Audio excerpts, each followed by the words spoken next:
How is it going, guys? It is Chill Wednesday, and today we're doing sort of an overview video of everything that I've done to the GR86, and we'll talk a little bit about why I installed what I did, what the install process was like, and whether or not I would recommend it or do it again. We'll start with the exterior, work our way to the interior, engine bay, suspension, and end with the exhaust setup. And at the end, I can talk about my future plans for the car. But if you guys are enjoying the new content, if you haven't done so already, please hit that subscribe button. It helps me more than you realize, and I want to continue to be able to do this. So thank you for all your support, but let's jump right into it. We're starting at the front with the Sayber design carbon fiber front lip. This was one of the first lips that caught my attention because I love how it amplifies the aggression of that GR86 front bumper. It looks absolutely amazing. The fitment is spot on, highly recommend it. It's actually the same lip that's on their GT kit, which is really cool. The install process is straightforward. It's like any other lip. You tape it up, drill some holes, and mount it.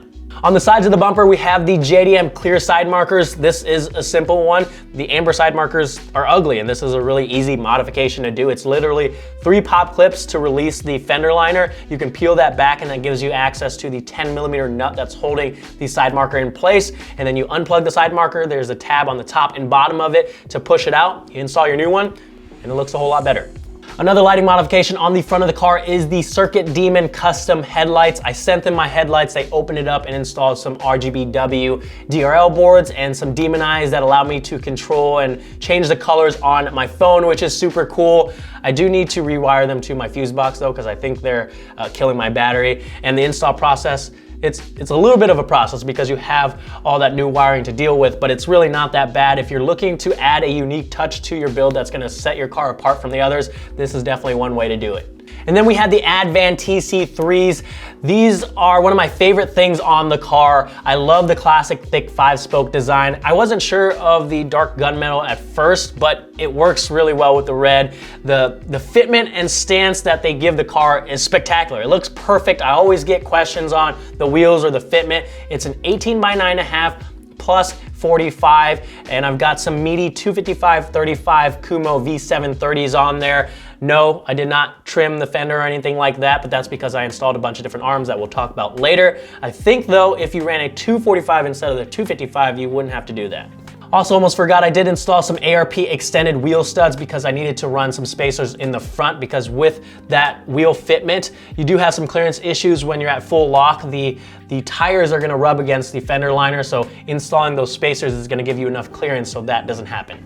On the sides of the car, I have some carbon fiber mirror covers from Axis Parts of Japan. These actually cover the whole mirror itself and not just the top portion, which I'm a big fan of. It makes it one cohesive unit. It's really easy to install. It just 3Ms over the top of the OEM mirror, and you can take it off easily if you want to. On the roof, I wrapped that gloss black.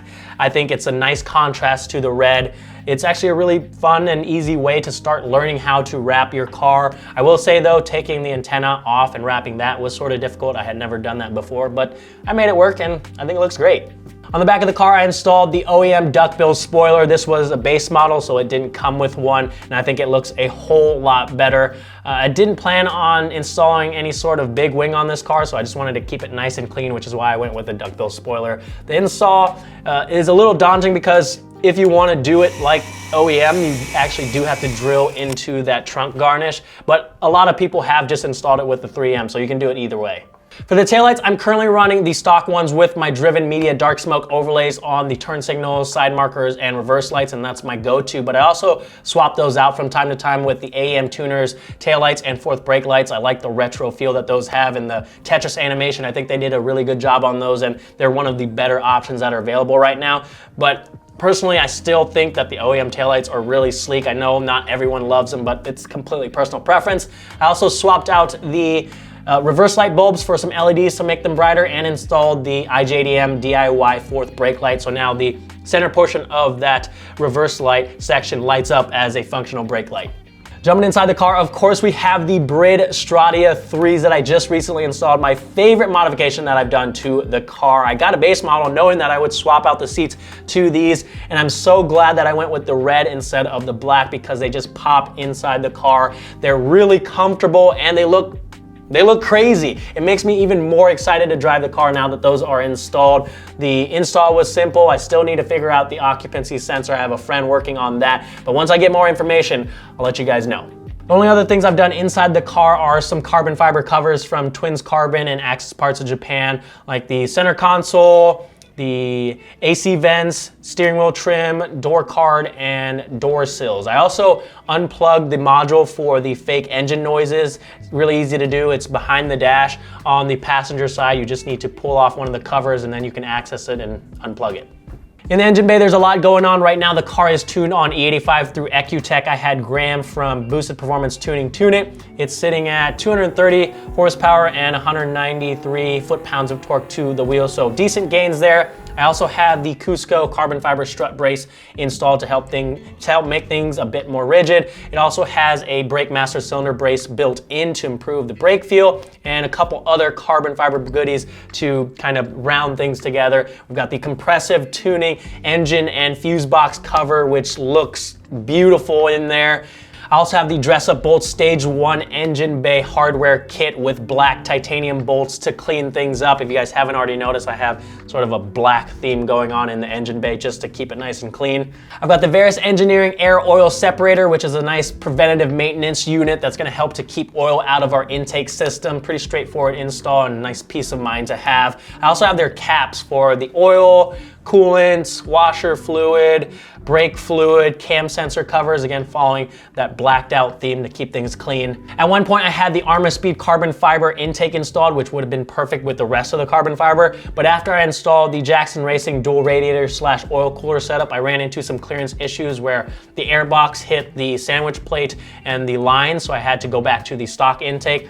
And the reason why I'm running the oil cooler is because these cars are notorious for high oil temps, especially when you start tracking it, which is definitely not something you want to have. So the oil cooler is going to help maintain safe, optimal oil temps and make sure that your engine doesn't blow up. Since I couldn't run the Armor-Speed intake, I just recently installed the Perrin cold air intake. This is all one unit that actually replaces the snorkel as well, and there's no air box, so I don't have any clearance issues, and I'm still going to be able to get those nice induction noises. And then the last thing I think is underneath the car, I installed a Fumoto oil drain valve to make oil changes that much easier. I just have to open up the valve, let the oil drain out, and then close it, and that's it. All right, let's talk about the suspension. I've got the FactionFab F-Spec coilovers. These are $800 entry-level coilovers. Probably the cheapest coilovers that I've ever run on one of my cars, and it definitely shows. If you're looking for an entry-level coilover, it'll get the job done. It's gonna allow you to lower your car and make it look a lot better, but it's not gonna have the best ride quality. It's bumpy and uncomfortable at times. But again, for $800, it can get the job done and it'll do what you need. But I'm going to be swapping those out as soon as I can. I also installed some Super Pro camber bolts because those coilovers didn't have any camber plates, so I needed some adjustability there. And I essentially changed out all of the control arms with Cusco adjustable control arms. So I have the front lower control arms that give me a wider track width, giving me some more clearance for that clearance issue I had at full lock, and it's also gonna allow me to run more camber. And then in the rear, I have the rear lower control arms, upper control arms, the toe arms, and the trailing arms. So that essentially allows me to change the wheel fitment and the alignment in the rear however I choose. So I was able to suck the wheels in, allowing me to fit those wheels and tires without having to trim the body of the car, which was my main goal. It was a lot of work to do, but definitely worth it, and we were able to achieve that goal of not having to modify the body of the car, and the wheel fitment looks spot on. Last but not least, we have my exhaust setup, and I'm gonna tell you right now, my exhaust is way too loud. The cold start is ungodly loud. My neighbors probably hate me. I need to change this as soon as possible.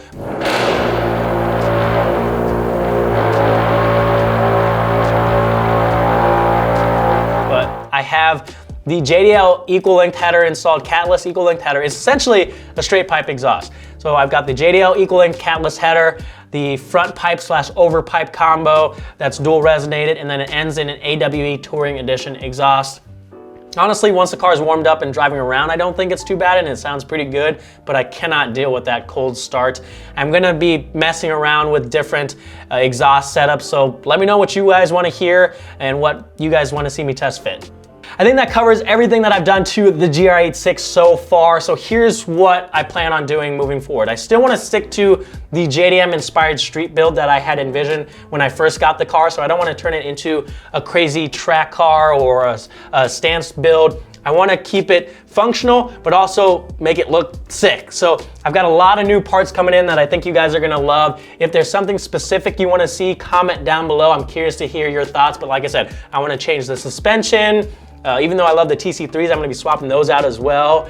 Maybe we'll throw on a hood, lip kit, I don't know. I'm curious to hear your thoughts. If you guys have any questions, I'm gonna stick around after I upload this video for a little bit to reply to comments. If you wanna support the channel, check out the Driven Media merch on the website. Make sure to hit that subscribe button, give this video a thumbs up. Thank you guys so much for watching, and I'll see you guys next time.